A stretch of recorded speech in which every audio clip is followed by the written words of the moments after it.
Le sillage de Calypso, Jacques-Yves Cousteau, le Pacha.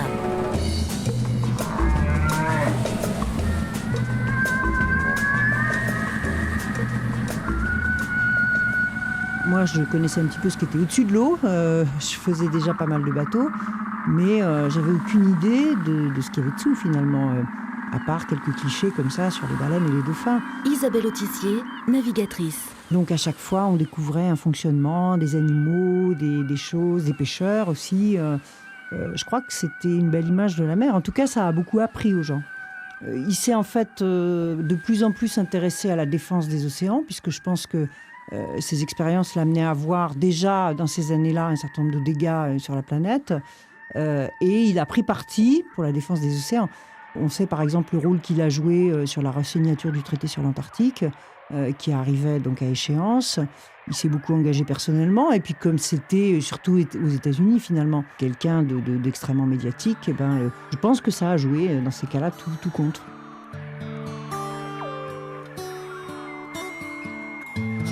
J'ai été personnellement attiré par la mer en tant que carrière dès ma jeunesse, mais sans en soupçonner une seconde que je pourrais être intéressé par la plongée. Jacques-Yves Cousteau. Et c'est en 1936, lorsqu'avec mon camarade Taïez, nous avons mis les premières petites lunettes sous-marines. Dès que j'ai mis ces lunettes et que j'ai mis la tête sous l'eau, j'ai compris, et j'ai eu un choc, si vous voulez. Il arrive dans l'existence qu'on ait un ou deux chocs, soit pour tomber amoureux, soit pour décider d'une vocation. Et j'ai très bien compris en sortant de l'eau ce jour-là que désormais, toute mon activité disponible serait tournée vers l'exploration sous-marine.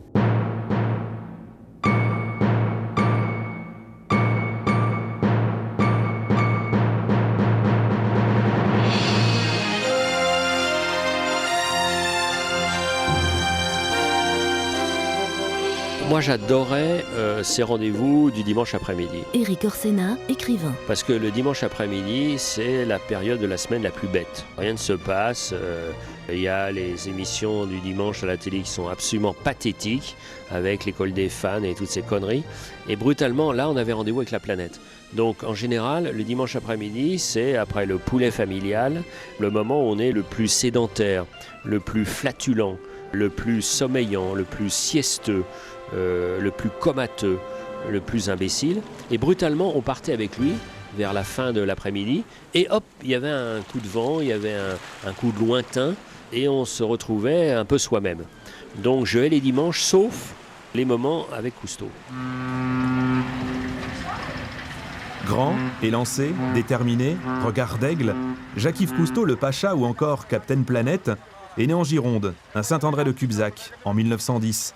Marié à Simone Melchior, surnommée la Bergère, ce brillant officier naviguait entre la rigueur et la douce folie des hommes qui construisent, bâtissent leur destin.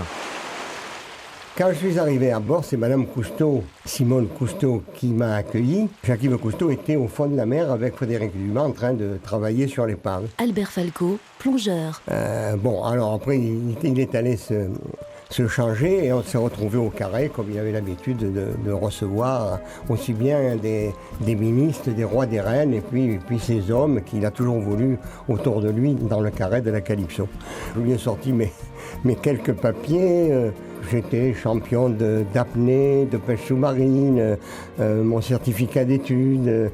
Il m'a dit, écoutez, ça m'intéresse pas. Il m'a dit, vous êtes prêt à aller descendre au fond de la mer pour nous aider? Oui, comment, je suis prêt. Et voilà, j'ai passé les épreuves en allant à 40 mètres de fond et en rendant le premier service.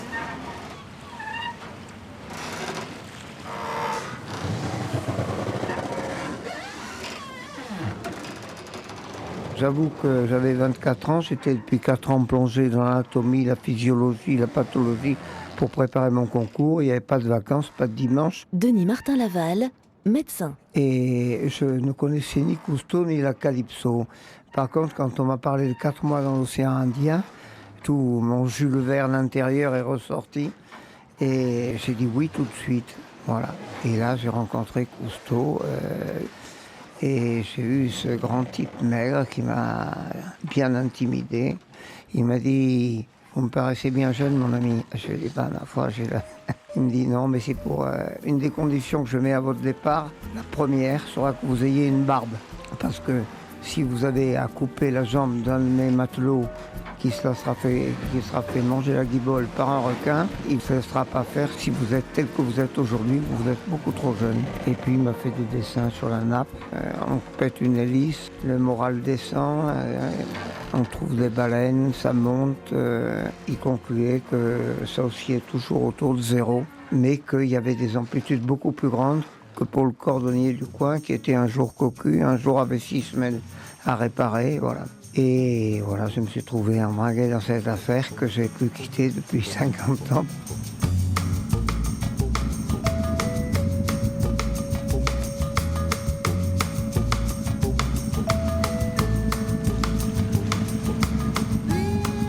D'abord, je ne connaissais pas du tout, donc c'était un inconnu. André Laban, plongeur. Je le considère un peu comme le patron et petit à petit, avec les années, je le considère plutôt comme un grand frère. Et bien que nous l'appelions commandant, il n'y avait pas une discipline de fer comme on peut en trouver chez les militaires.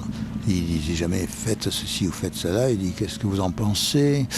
Mon vieux frère, il mettait la main sur l'épaule comme ça, et là, quand il arrivait comme ça, on savait que c'était qu'il allait demander une corvée assez impressionnante, mais comme il le demandait gentiment, avec beaucoup de conviction, il obtenait ce qu'il voulait.